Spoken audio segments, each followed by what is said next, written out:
विगत दिनों से दशलक्षण महापर्व चल रहे हैं हमारे। आज उत्तम तप का दिन है ना। हम आप सभी श्रावक हैं कि नहीं है? कौन है श्रावक? श्रावक कौन कहलाता है? जो श्रद्धावान, विवेकवान और क्रियावान होता है उसे श्रावक कहते हैं। और श्रावक के 6 आवश्यक होते हैं। कौन कौन से? देव पूजा, गुरु उपासना, स्वाध्याय, संयम, तप और दान। अभी हम उसमें से ही एक आवश्यक कर रहे हैं। कौन सा? स्वाध्याय। कौन सा? स्वाध्याय कर रहे हैं। हम आप सभी मिलकर यहाँ पर स्वाध्याय के लिए एकत्रित हुए हैं। तो स्वाध्याय क्यों करना चाहिए, इसके पीछे क्या प्रयोजन है, उसको स्वाध्याय करने से हमें क्या लाभ है, ये हम आज समझेंगे। समय सार की कलश, चौथे कलश पर हम चर्चा करेंगे आज। समय सार ग्रंथ आचार्य कुंद द्वारा रचित है और उस पर आत्मख्याति नामक टीका अमृतचंद आचार्य देव की है। अमृतचंद आचार्य देव ने ही कलश लिखे हैं, जिसके पहली गाथा के पहले उन्होंने 3 कलश लिखे और फिर सीधे 12वीं गाथा के बाद उन्होंने एक कलश लिखा, चौथे नंबर का कलश, जो कि 12वीं गाथा के बाद आता है ना। समय सार ग्रंथ ले लीजिए आप लोग, पेज नंबर 33।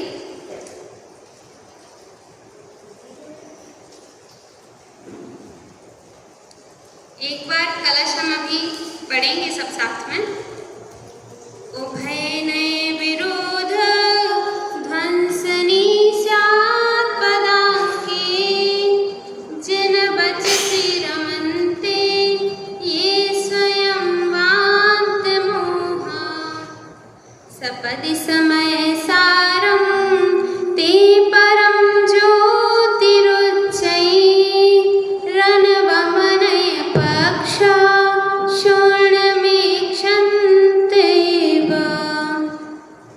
क्या बताया है यहाँ पे? क्या बताया है इसमें कि जो स्वाध्याय करता है उसको क्या लाभ होता है? क्या होता है? क्या नाम है तुम्हारा? अरहम।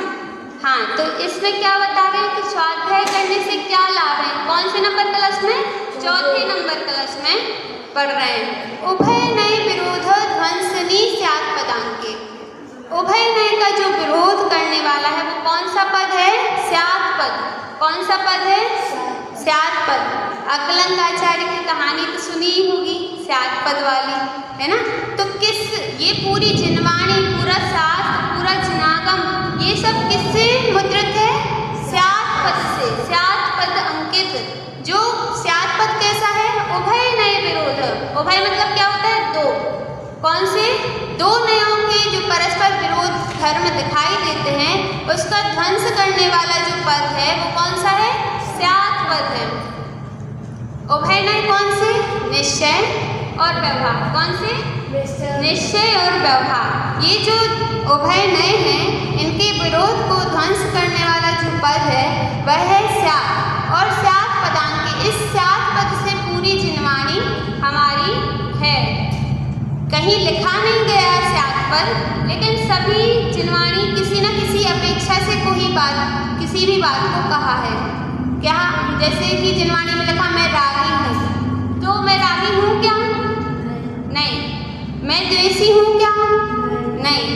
मैं ज्ञानी हूँ कि नहीं? हूँ। तो ये दोनों कथन किसी न किसी अपेक्षा से है। मैं रागी हूँ ऐसा भी क्यों कहा?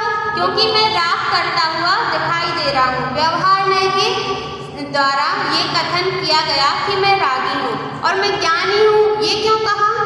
क्योंकि निश्चय नय से ये कहा कि मैं ज्ञानी हूँ, मुझमें ज्ञान है, मैं ज्ञान दर्शन स्वभावी हूँ, इसलिए क्या कहा? मैं ज्ञानी हूँ। तो ये पूरी जिनवाणी, पूरा शास्त्र, पूरे जिन वचन कैसे हैं? स्यात्, अर्थात किसी न किसी अपेक्षा से कहे गए हैं। और ऐसे जिन वचन, जिन वचसि रमन्ते ये स्वयं वान्त मोह। ऐसे जिन वचनों में जो रमन करता है, जो रमता है, जिन वचनों में रमन करना क्या? स्वाध्याय है ना। जिन वचनों में रमण करना क्या, स्वाध्याय करना, उनको पढ़ना समझना, वो क्या कहलाता है, स्वाध्याय। और ऐसा जो करता है उसका क्या होता है, वांत मोह। वांत मोह मतलब उनका मोह मिथ्यात्व क्षीण हो जाता है, वमन को प्राप्त हो जाता है। कैसे, कब, सपदि मतलब तभी, बिल्कुल तत्क्षण। जैसे ही हम पढ़ेंगे कि मैं ज्ञानी हूँ, तो मुझे क्या पता चलेगा कि मुझ में ज्ञान भरा हुआ है ना। जैसे मुझे पता चला कि यहाँ पे मटका है, वो घी का मटका है, तो इससे मुझे भाषित हो रहा है ना कि इसमें घी भरा हुआ है ना। तो ऐसे ही जो हमें पता चल गया कि जो जिनवाणी में बात कही है वो किस अपेक्षा से कही है, वह हम सर्वांग रूप से समझ गए, तो हमारा कैसा होगा, मिथ्यात्व नाश, नष्ट हो जाएगा, मिथ्यात्व का नाश हो जाएगा और तत्क्षण होगा। और क्या होगा फिर, समय सारम ते परम ज्योतिरुच्चै, और वह समय सार शुद्धात्मा। पूरे समय सार में किसकी बात की है, आपकी हमारी बात है कि नहीं है? लोग बोलते हैं 6 डाला में आपकी हमारी बात है, लेकिन समय सार में है कि नहीं है? समय सार में भी आपकी और हमारी बात है। तो वह शीघ्र ही शुद्धात्मा, जो प्योर सोल है, मतलब शुद्ध आत्मा है, वह हमें प्राप्त होता है। जो कैसा है, अनय और किसी भी पक्ष से ग्रसित नहीं है, सभी पक्षों से रहित है, शून्य वीक्षंत एवं, ऐसे समय सार शुद्धात्मा को वह तुरंत देखता है। कौन देखता है, जो जीव स्वाध्याय करता है। कौन करता है स्वाध्याय, जिसके पास, जो जैन कुल में जन्मा है, जिसको कैसे अधिक से अधिक दुर्लभ बताया है ना, छोटे दादा ने हमें बताया कि कैसे दुर्लभ है सब कुछ, जैन कुल मिलना, जिन धर्म मिलना, उसमें भी हमें जिनवाणी जिनदेव इनका समागम मिलना, उसमें भी हमारी बुद्धि होना कि हाँ हमें यहाँ आना है, हमें यहाँ सुनना है।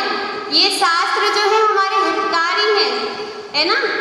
जब हमें कुछ हितकारी लगेगा तभी हम उसके पास जाएंगे ना।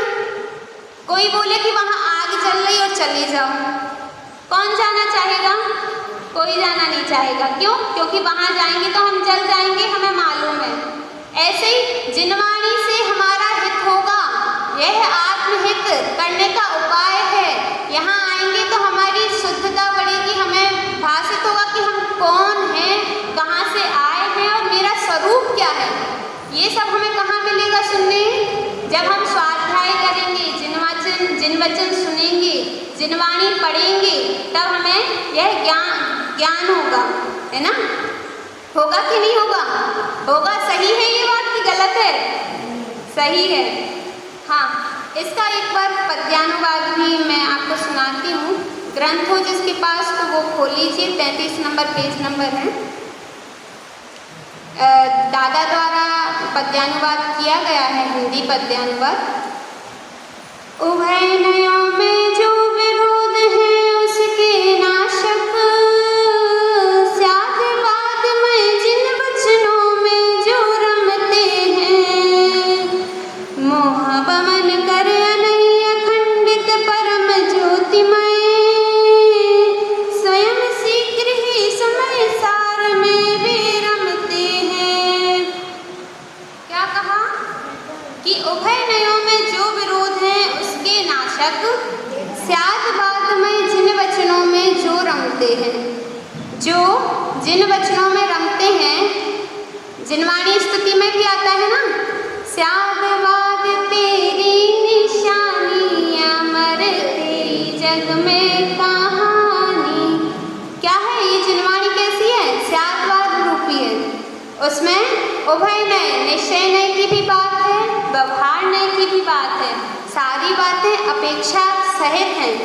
और तो और निश्चय और व्यवहार के लिए नहीं लेना, एक अनेक, पक्ष विपक्ष, नित्य अनित्य, शुद्ध अशुद्ध, इस सभी दृष्टि से जो बातें हैं वो हमें, वो उस सभी अपेक्षाओं को हमें समझना है। तो ये उभयनय का प्रसंग मतलब आचार्य अमृतचंद्र देव ने उभय ने यहाँ पे दिया है, लेकिन हमें सभी पक्षों से उस जिनवाणी को समझना है, वही सच्चा स्वाध्याय होगा। जब हम सच्चा स्वाध्याय करेंगे, कुछ लोग होते हैं जो इसी जिनवाणी से एकांत का पोषण करते हैं कि इसमें तो लिखा है कि मैं तो भगवान आत्मा हूँ, तो अब तो कुछ करना ही नहीं है। करना है क्या? नहीं करना, मैं तो खुद ही भगवान हूँ, मैं मंदिर क्यों जाऊँ, है ना, अपने आप की पूजा कर लो। तो ऐसा नहीं है। एकांत का पोषण करने के लिए शास्त्र का स्वाध्याय नहीं करना है। अनेकांत में जिनवाणी है, अनेकांत में धर्म है, तो हमें कैसा सद्वास से ही उस बात को, किसी न किसी अपेक्षा से वो बात कही गई होगी, तो वो अपेक्षा सहित ग्रहण करनी है ना। तो इसमें यही बताया है कि अखंडित परम ज्योतिमय समय सार अर्थात शुद्धात्मा हमें प्राप्त होता है। इसमें भी कहा है, सरस्वती जो पूजन आती है, सरस्वती जिनवाणी की पूजन, उसमें भी आया है कि तीर्थंकर की धुनि गणधर ने सुनी, अंग रचे चुनि ज्ञानमय, जो जिनवर वाणी शिव सुखदानी, त्रिभुवन माई पूज्य भई। क्या कहा? जिनवाणी कैसी है? त्रिभुवन में, तीनों लोकों में पूजनीय है। क्यों है वह पूज्य? कोई कहे कि ये जिनवाणी तो क्या है, इसमें स्पर्श रस गंध वर्ण ये 4 गुण पाए जाते हैं, और ये 4 गुण तो किसके हैं? पुद्गल के हैं। किसके हैं? पुद्गल के हैं। तो पुद्गल क्या पूज्य हो सकता है? नहीं हो सकता। ये शरीर स्पर्श रस गंध वर्ण युक्त है, तो ये पूज्य है क्या? नहीं है। वैसे तुलना नहीं करना चाहिए, वो मैं सिर्फ समझाने के हिसाब से कह रही हूँ कि ऐसे ही तो ये पुद्गल है, तो ये पूज्य क्यों है? ये पूज्य इसलिए है कि अष्टपाहुड़ में आता है, अष्टपाहुड़ के सूत्र पाहुड़ में आता है, डोरा सहित सुई नहीं खोती, गिरे चाहे वन भवन, संसार सागर पार हो, जिन सूत्र के गायक श्रवण। क्या कहा? कि जो सुई, उसमें धागा डला होगा ना, तो वो कहीं पे भी गिर जाए, मिल जाएगी। अकेली सुई गिरेगी तो मिलेगी क्या? नहीं मिलेगी। वैसे ही ये जिनवाणी है जिसने हमें देव गुरु से मिलाया है। सच्चे देव कौन है, सच्चे गुरु कौन है, ये सब हमें कौन बतलाता है? जिनवाणी। अगर हमें सच्चे देव का समागम नहीं मिला है, तो किसका समागम मिला है? सच्ची जिनवाणी का समागम मिला है। तो हम इसमें से ही पढ़ के समझते हैं कि हमारे ऐसे तीर्थंकर भी हुए, हमारे ऐसे ऐसे आचार्य हुए जिन्होंने ताड़ पत्रों पे लिखा है, कैसे हाथ में खून निकल रहा है तो भी लिख रहे हैं। तो ये सब कहाँ पर हमें जानने मिला? जिनवाणी से। तो ये जिनवाणी जो है वो भले ही पुद्गल की है, लेकिन ये जिनवचन जो है वो कैसे हैं? ये वाच्य पूज्य है ना। ये जो वचन है वो कैसे है? पूजनीय है। इसलिए सरस्वती पूजन में ऐसा कहा है कि तीर्थंकर की धुनि गणधर ने सुनी, अंग रचे सुनि ज्ञानमयी, जो जिनवर वाणी शिव सुखदानी, त्रिभुवन माही पूज्य। तो इसमें ऐसा बताया है कि जो व्यवहार और निश्चय ने दोनों को समान रूप से समझता है, वही सच्चा स्वाध्यायी जीव बन सकता है, स्वाध्याय कर सकता है ना। इसमें यही बताया है, जैसे एक व्यक्ति है, उसमें पिता का भी धर्म उपस्थित है कि वो पिता भी है किसी अपेक्षा से, वो पुत्र भी है किसी अपेक्षा से, है ना। अनंत धर्म उसमें तभी जब वो है तभी है इसमें। ऐसा नहीं कि 1 घंटे बाद वो पिता का रोल करेगा, 1 घंटे पहले वो पति का रोल करेगा, 2 घंटे बाद ये करेगा, तो ऐसा नहीं। उसी टाइम वो क्या है? पिता भी है, उसी टाइम क्या है? पुत्र भी है, उसी टाइम किसी का पति भी है। तो ये सब विरोधी धर्म है ना, विरोधी धर्म है, तो भी कैसे हैं? एक साथ उपस्थित हैं किसी न किसी अपेक्षा से। पुत्र की अपेक्षा वो पिता है, और पत्नी की अपेक्षा वो क्या है? पत्नी की अपेक्षा वो पति है और अपने पिता की अपेक्षा वो पुत्र है, तो वो सब उसमें धर्म उसी समय विद्यमान है, ऐसा इसमें कहा है। और इसमें जो समय सार की प्राप्ति होती है, शुद्धात्मा की प्राप्ति होती है, हम स्वाध्याय करते हैं तब कब होती है ये प्राप्ति? सपदी तभी होती है जैसे ही हम जिनवाणी पढ़ते हैं उसी टाइम हमें क्या होता है? ज्ञान होता है कि बाद में होता है। दोनों बात एक ही है ना, जिनवाणी पढ़ना और मिथ्यात्व का नाश होना, है ना। मिथ्यात्व का यहाँ नाश हो रहा है, यहाँ शुद्धात्मा की प्राप्ति हो रही है। दोनों अलग अलग बात है, एक अस्थि से और एक नास्ति से, लेकिन है वही बात। तो यही कहा है कि जो समय सार है, शुद्धात्मा है, इसको हम भूले हुए थे, कहीं और से प्रकट नहीं हो रहा है। कहीं और से लाए क्या शुद्धात्मा? नहीं। कहाँ से प्रकट हो रहा है? वहीं था, वहीं से प्रकट हो रहा है। यह आत्मा है, इसको हम देख रहे हैं, इसी आत्मा से ज्ञान हो रहा है हमें, लेकिन हम उस आत्मा का ज्ञान नहीं कर रहे हैं। सिर्फ स्वयं का ज्ञान नहीं कर रहे हैं, और किसका ज्ञान कर रहे हैं? पर पदार्थों का ज्ञान कर रहे हैं। पर पदार्थ में हमारा मन जा रहा है, उसमें इच्छा हो रही है। आज कौन सा दिन है? उत्तम तप का। क्या कहलाता है उत्तम तप? इच्छा निरोधस तपः, कि इच्छाओं का निरोध करना वही तप है। और लोग क्या मानते हैं कि हमने एक आसन किया, उपवास किया, ये सब क्या हो गया? तप हो गया। तो ये है क्या तप? अगर ऐसा तप मानेंगे तो फिर तो वो तप ज़्यादा बड़ा कहलाएगा कि अपन भोजन की थाली पर बैठें, सारा भोजन देखें और फिर एक निवाला खा के उठ जाएं। भूखा रहना तो आसान है, लेकिन वो सब देखकर, उस जगह पहुंचकर, भोजनालय पहुंचकर और फिर आना वापस, वो ज़्यादा कठिन है। बोलते हैं ना, जैसे जिन मंदिर जाते हैं तभी हमारे भाव होते हैं पूजन के, घर पे बैठ के होते हैं क्या? नहीं। अब भोजनालय जाएंगे तो भूख लगेगी कि नहीं लगेगी? लगेगी। तो जो इच्छा का निरोध है वो वहाँ पे ज़्यादा हो रहा है, उपवास करने में तो थोड़ा कम है। तो यही है कि इच्छा का निरोध करना ही तप कहलाता है। शुद्धात्मा की प्राप्ति तभी हुई। दो अलग अलग बातें हैं कि हमें आत्मा दिखी नहीं और हमने आत्मा को देखा नहीं। आत्मा दिखी नहीं, इसमें किसकी गलती है? उस आत्मा की, वो कहीं कोने में छुपी हुई बैठी रही, इसलिए हमें नहीं देखा। और हमने आत्मा नहीं देखा, इसमें किसकी गलती है? कि मेरी स्वयं भूल से मैंने मोह महामद पियो अनादि भूल आपको भरमतवादी। ये मोह की महामद, ये शराब जो मैंने मोह रूपी शराब पी रखी है, इसके कारण मुझे कौन नहीं दिखाई दे रहा? यह शुद्धात्मा, यह आत्मा की ओर मेरी दृष्टि ही नहीं जा रही है। किसी शराबी को देखा होगा, वो आएगा, हाथ रखेगा, उसको लगेगा यही टेबल है, पता चला यहाँ हाथ रखा, यहाँ हाथ रखा। क्यों? क्योंकि उसको दिखता नहीं है, समझ नहीं आता कि ये एक ही चीज़ है कि तीन चीज़ है, उसको लगेगी चार चीज़ें रखी हैं ये। ऐसे ही ये मोह रूपी महामद हमने पी रखी है, इसलिए हमें क्या नहीं दिख रहा है? यह शुद्धात्मा के दर्शन नहीं हो रहे हैं। आत्मा कहीं छुपी नहीं बैठी है, आत्मा तो यही है जहाँ है, लेकिन हम इस आत्मा को देख नहीं रहे। हमारी दृष्टि है जो पर में लगी हुई है, अपने अंदर में ये दृष्टि जाती ही नहीं है ना? क्यों लगी है ये पर में? क्योंकि हमें पर में सुख भाषित हो रहा है। यह जीव बिना प्रयोजन के कोई कार्य नहीं करता। अगर कहेंगे स्वाध्याय से हित होगा तो ही स्वाध्याय करेगा, है ना?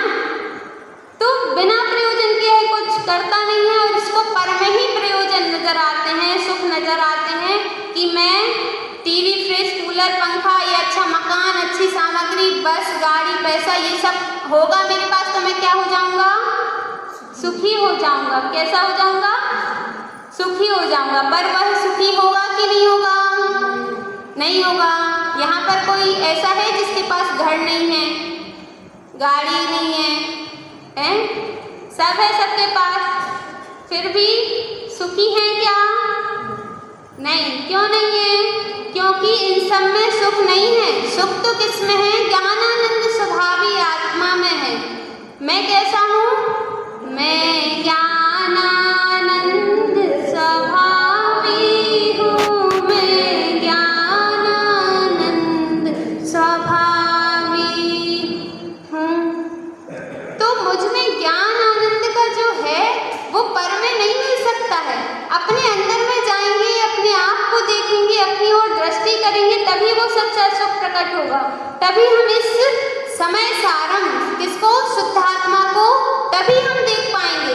जिन वचनों में रमणता के बाद हम तभी समय सार को देख सकते हैं जब हमें इसमें सुख भासित होगा, इसमें सच्चा सुख प्राप्त होगा।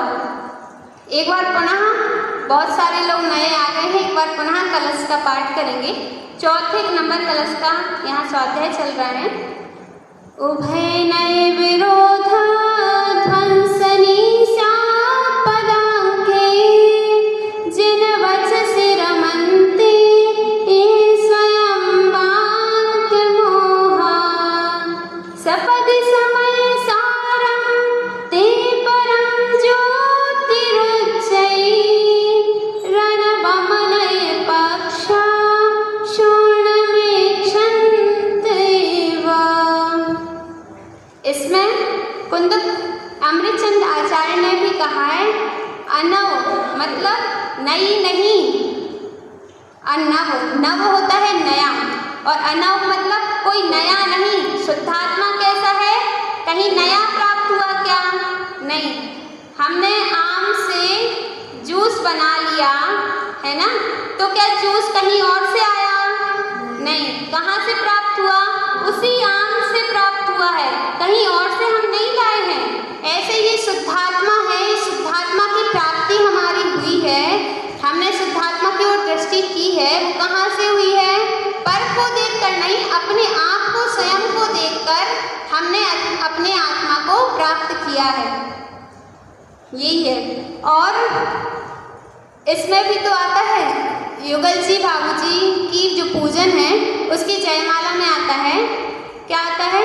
जगाया तुमने कितनी बार, हुआ नहीं चिर नेत्रापन, मदिर सम्मोहन ममता का, अरे विच्छेद पड़ा मैं सन, घोर तम छाया चारों रही निज सत्ता की पहचान, निखिल जड़ता दिखती सा प्राण, चेतना अपने से अनजान।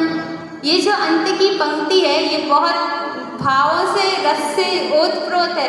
इस जयमाला को जितनी बार पढ़ा जाए उतनी बार अलग अलग आनंद आता है। आता है कि नहीं आता है? आता है ना। तो इसमें जो पंक्ति है अंत में, निखिल जड़ता दिखती सब प्राण, कुछ लोग तो ऐसा भी कहते हैं कि ये पंक्ति गलत लिख दी, उन्हें साफ प्राण नहीं लिख के साफ प्रमाण लिखना था, है ना। लेकिन युगल जी बाबूजी को पढ़ने के लिए, समझने के लिए थोड़ी न्याय, व्याकरण, साहित्य, इन सब का ज्ञान होना थोड़ा सा तो जरूरी है, तभी उनकी बात समझ आएगी।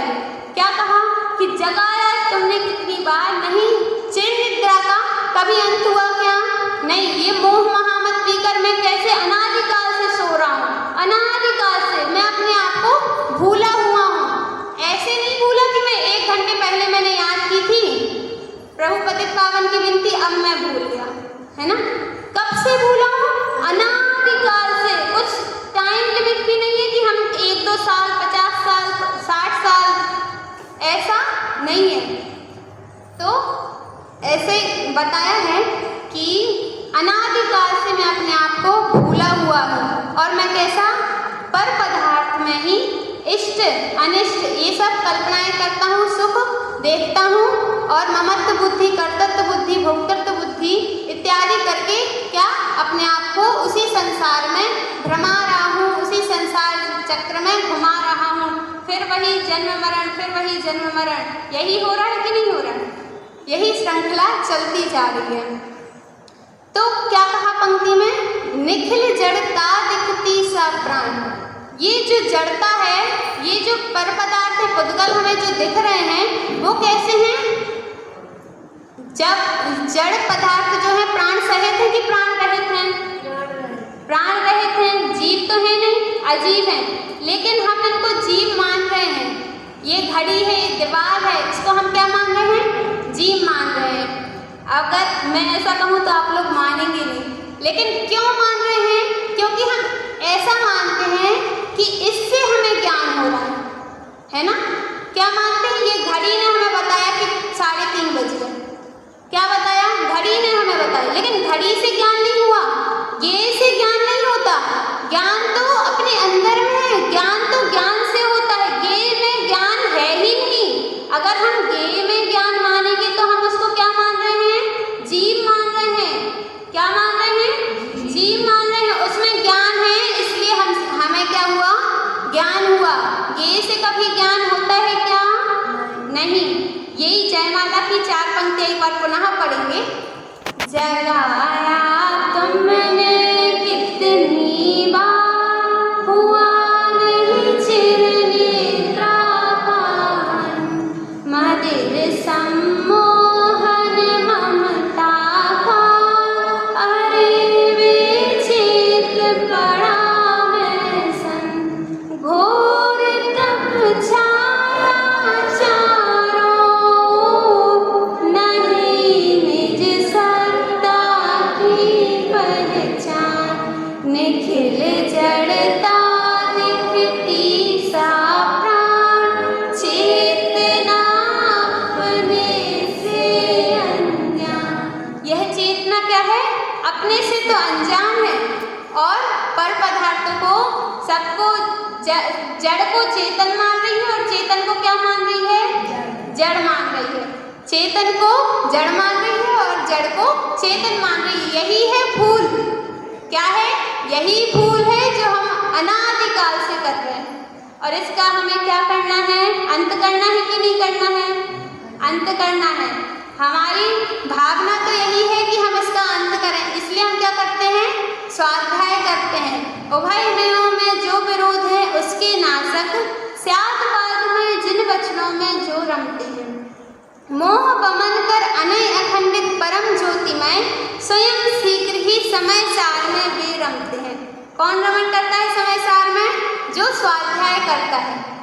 कौन करता है स्वाध्याय? जो श्रावक है, श्रद्धावान है, विवेकवान है, क्रियावान है, वो उसके छठ आवश्यक हैं, और छठ आवश्यक कौन करता है? श्रावक करता है। तो उसमें क्या है? स्वाध्याय तो है। तो स्वाध्याय जो करेगा वही क्या करेगा? वांत मोहा अर्थात मिथ्यात्व का नाश करेगा, और शीघ्र ही समय सार की प्राप्ति करेगा। इस प्रकार अभी हमने चौथे कलश का पाठ किया, इसका अर्थ समझा, और 5वां कलश जो है, इसमें अमृत चंद्राचार्य ने खेद व्यक्त किया है कि ये जो व्यवहार नय में हमारा मतलब जाता है कि हम व्यवहार नय करते हैं, दया दान पूजा भक्ति पुण्य इत्यादि करते हैं, ये हैं तो कैसे? बंध के कारण है। कैसे हैं? बंध के कारण है। परंतु ये नहीं करेंगे तो हम फिर निचली अवस्था में पहुंच जाएंगे। तो ये कैसे है? हस्तावलंब है। कैसे हैं? हस्तावलंब। हाथ में जैसे कोई वृद्ध है, उसको चलने के लिए सहारा चाहिए, तो वो क्या करता है? लाठी ले लेता है। ले लेता है ना? तो वो लाठी लेके अपने आप को खुश महसूस करता है कि वाह मैंने लाठी ली है। अपने आप को घमंड में दिखाता है क्या? नहीं। दुख तो होता ही है ना, खेद तो होता ही है ना। जैसे हम शिखरजी जाते हैं, तो शिखरजी में हम बिना लाठी लिए चल सकते हैं क्या? नहीं, हम आप कोई नहीं चल सकता। तो उसके बाद भी कोई लाठी लिए रहता है क्या? नहीं। वंदना हुई और लाठी वही छोड़ दी। तो ऐसे ही व्यवहार में है, वो कैसा क्या है? हस्तावलंब जैसा है। कैसा है? हस्तावलंब जैसा है कि उसका अवलंबन तो करना है, लेकिन कब तक? जब तक हम उससे ऊपर की अवस्था में नहीं पहुंचे तब तक। उसके बाद करना है क्या? नहीं करना। ऐसे ही जैसे चश्मा है, तो चश्मा लगाना है क्यों? क्योंकि हमें पढ़ना है, हम पढ़ नहीं पा रहे इसलिए। लेकिन वो लगाए लगाए सो जाना है क्या? नहीं, उसको लगाए लगाए पूरे दिन खुश महसूस होना कि वाह मैं तो चश्मा लगाता हूँ, मुझे कितनी अच्छी बात है, ऐसा महसूस करते हैं क्या? नहीं, ये कैसा है तो छोड़ने ही वाला। लेकिन हमें स्वाध्याय करना है, हमें पढ़ना है, इसलिए हम इसको लगा रहे हैं, लेकिन उसमें खेद ही व्यक्त कर रहे हैं। ऐसे ही अमृतचंद आचार्य भी इसमें खेद व्यक्त करते हैं। बहुत ही सुंदर कलश है, समय मिलेगा तो अवश्य पढ़ेंगे इस प्रकार। अभी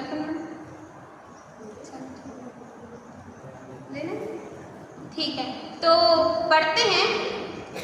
जिनके पास ग्रंथ है पेज नंबर 34 एक बार निकाल लीजिए, इसका पाठ करते हैं।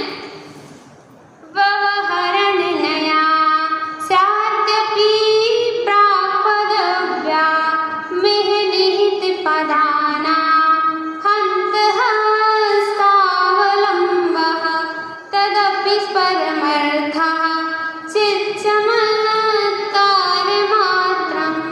परविरहितमन्तः पश्यतां निष्किंचित्। नीचे पद्यानुवाद है। ज्यों दुर्लभ को लाठी है हस्तावलंब त्यों उपयोगी व्यवहार सभी को अपरम पद में, पर उपयोगी नहीं रंच भी उन लोगों को जो रमते हैं परम अर्थ चिन्मय चिद घन में। क्या कहा है? किसको उपयोगी है और किसको नहीं? जो अपरम पद में हैं उनको व्यवहार उपयोगी है। कैसा? जो दुर्लभ को लाठी है वो कैसी है? हस्तावलंब है।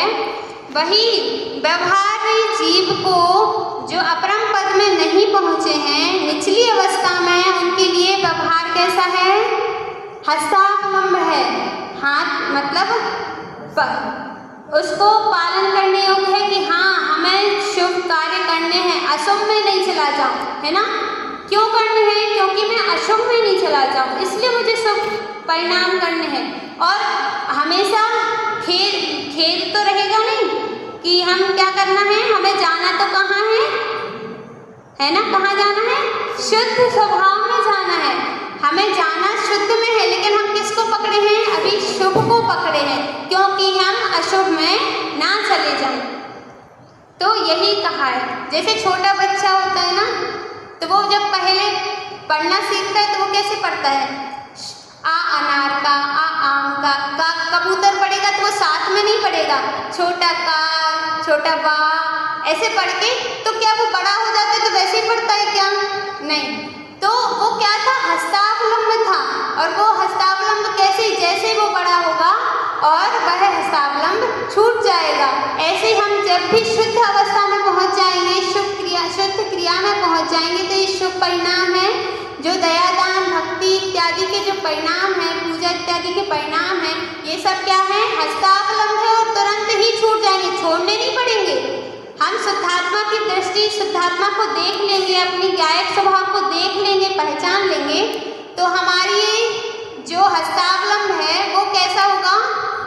तुरंत छूट जाएगा। सपदी इसमें बताइए कि समय सार की शुद्धात्मा की प्राप्ति हो जाती है। कैसे? तुरंत ही, जैसे ही वो स्वाध्याय करता है जी। चौथी और पांचवी दोनों ही कलश बहुत ही रस से भरे हुए हैं। आचार्य अमृतचंद्र देव ने, ऐसा नहीं है कि कोई गढ़ती है इसकी रूपरेखा हो कि एक गाथा एक कलश लिखना है। इन्होंने पहले जो पहली गाथा है उसके पहले 3 कलश लिखे और फिर उसके बाद 12वीं गाथा के बाद एक कलश आया है, चौथा कलश। बुद्धिपूर्वक तो उन्हें सिर्फ टीका लिखनी थी, लेकिन जब वो रस से ओतप्रोत हो गए, रस उसमें भर गया, तो लगा कि अब तो हमें काव्य की रचना ही करनी पड़ेगी। उसके बिना हमारा ये जो हृदय में जो रस भरा है वो शांत नहीं होगा। तो इस प्रकार उन्होंने जहाँ जहाँ उनको उपयोगी लगा और उसी टीका का उन्होंने भाव लिया और इसमें उन्होंने कलश बनाए और इसमें कलश की रचना की और बहुत ही रस से ओतप्रोत यह कलश हैं। कि ऐसा बताया है कि व्यवहार न्याय कैसा है, हस्तावलंब है। हमें अवलंबन लेना है लेकिन छोड़ने के लिए ही लेना है। हमारी मेंटलिटी क्या होनी चाहिए कि हमें इसको छोड़ना ही है, इसलिए हम इसको ग्रहण कर रहे हैं, इसलिए नहीं कि हमें अच्छा लग रहा है ग्रहण इसलिए कर रहे हैं, है ना। उसको ग्रहण करने के बाद प्राउड फील नहीं करना है। तो यह एक 5वीं कलश में बताया है। इस प्रकार हम अपना पद में स्थित हों, यही भावना के साथ मैं अभी यहाँ पर विराम लेती हूँ। हेलो, अभी हमने